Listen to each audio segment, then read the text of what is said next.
فتح نہیں ہو رہی۔ حضور نے پہلے انہیں بھیجا، پھر اس کے بعد اب تیسری دفعہ میں حضور نے فرمایا ٹھیک ہے، آپ نے فرمایا اب سنو، لَأَعْتِيَنَّ الرَّایَةَ غَدًا رَجُلًا يُحِبُّ اللَّهَ وَرَسُولَهُ وَيُحِبُّهُ اللَّهُ وَرَسُولُهُ۔ لیکن اب تک جو ہے خیبر فتح نہیں ہوا، لیکن میں اب کل یہ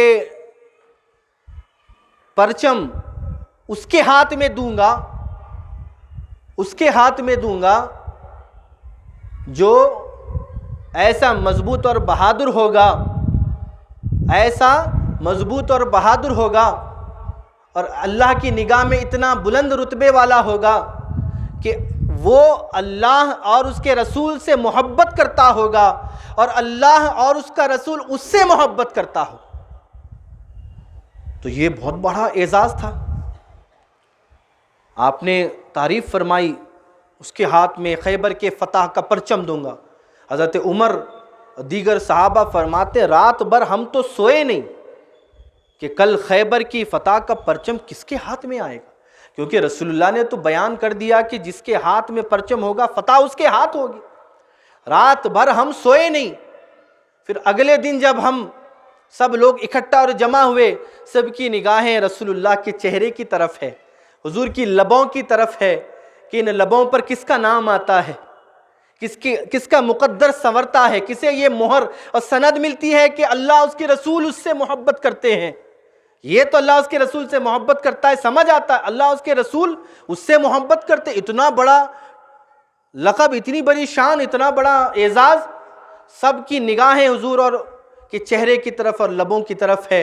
حضور یوں پورے مجموعے کو دیکھتے ہیں، اور دیکھ کر ایک اس مجموعے میں دکھائی نہیں دیتا، اور وہ کوئی اور نہیں، وہ مولا کائنات حضرت علی ابن ابی طالب ہوتے ہیں۔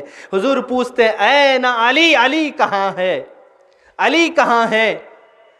تو لوگ بتاتے ہیں کہ حضرت علی کی آنکھوں میں آشوب چشم ہو چکا ہے، وہ آرام کر رہے ہیں۔ اور ہوا بھی یہی تھا کہ حضور آگے خیبر کے لیے نکلے، لیکن حضرت علی کی آنکھوں میں بڑی سخت تکلیف تھی۔ لیکن جیسے ہی حضور نکلے، حضرت علی نے فرمایا کہ رسول اللہ جہاد پر جائیں اور میں پیچھے رہ جاؤں، یہ کیسے ممکن ہے؟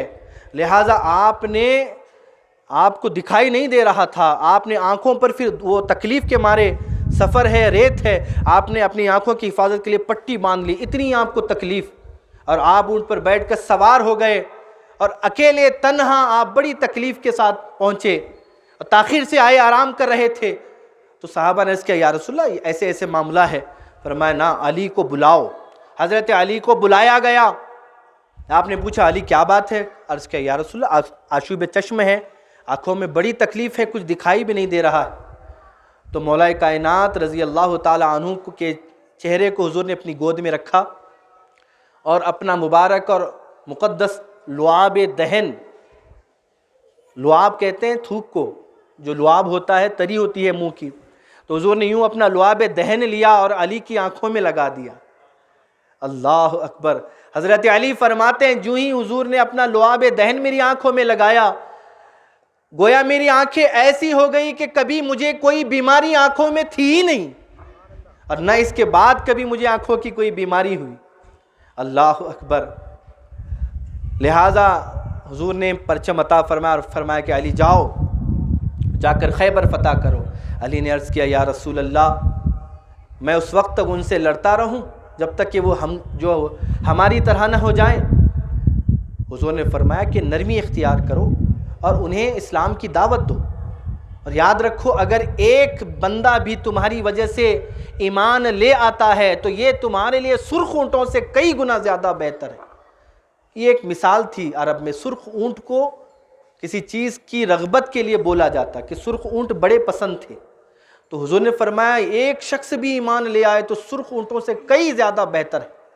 تو حضرت علی گئے ہیں، اور جانے کے بعد آپ کے ہاتھ پر اللہ نے خیبر کو فتح فرمایا، اور جب آپ خیبر کے سامنے کھڑے ہو گئے اور پھر ایک ایک کر کے یہود آ رہے تھے، سب کا مقابلہ ہو رہا تھا، تو اس میں بس ایک واقعہ بڑا